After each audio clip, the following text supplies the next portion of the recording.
The man placed the bottle on the sleeping boy's head. Water dripped down the bottle's body and the boy instantly woke up leaping to his feet. He hung upside down on the subway ceiling, startling everyone around him. When he noticed water had accidentally splashed on the black girl, he hurriedly apologized and reached out to help clean it up. But to his surprise, his hand got stuck to her clothes. The man thought Peter was being inappropriate and shoved him away. As a result, the girl's clothes tore open. Peter apologized again, only to find his left hand stuck to the steel pipe. The man thought Peter was causing trouble, so he threw a punch, but Peter instinctively dodged. Then he kicked the man back and others quickly surrounded him. Within moments, everyone was on the ground moaning in pain. That's when the steel pipe finally detached from Peter's hand. It turns out that not long ago, Peter, out of curiosity, reached out to touch a spider thread. The next second, the machine stopped working and countless spiders fell on him. He quickly shook off the spiders and tried to leave, but little did he know one spider crawled into his collar and viciously bit his neck. When Peter got home, he felt something strange and reached behind his neck. To his horror, a spider thread was embedded in his skin. He yanked it out, only to find a spider still clinging to it. The next morning, when the alarm clock went off, it died instantly. When he squeezed the toothpaste, the entire tube exploded onto the mirror.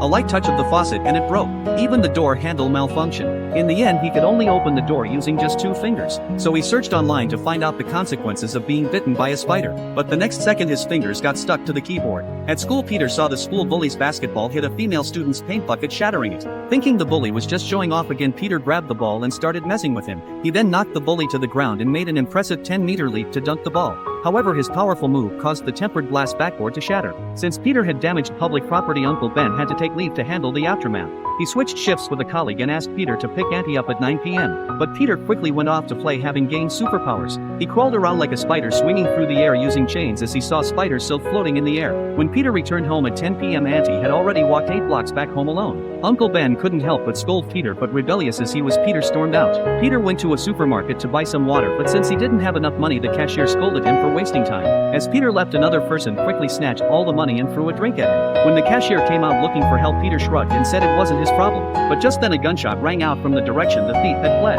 It turned out that the thief had run into Uncle Ben, who was out looking for Peter. Uncle Ben tried to be a hero but was shot dead. Peter arrived late, staring at his uncle's body with deep regret. He realized that his negligence had indirectly caused his uncle's death. Determined to find his uncle's killer, he searched the city for the criminal. He focused on the criminal's wrist, recalling the star-shaped tattoo the killer had there. But in such a vast city, it was like searching for a needle in a haystack. So he pushed himself harder, training his body to be faster and more agile. Using a biological computer invented by the OS company, he created Spider Silk, a material lighter than a feather but stronger than steel cables. He carefully disassembled a watch's mechanism, inserted a cable, and after numerous failed attempts, he finally succeeded in shooting the Spider Silk.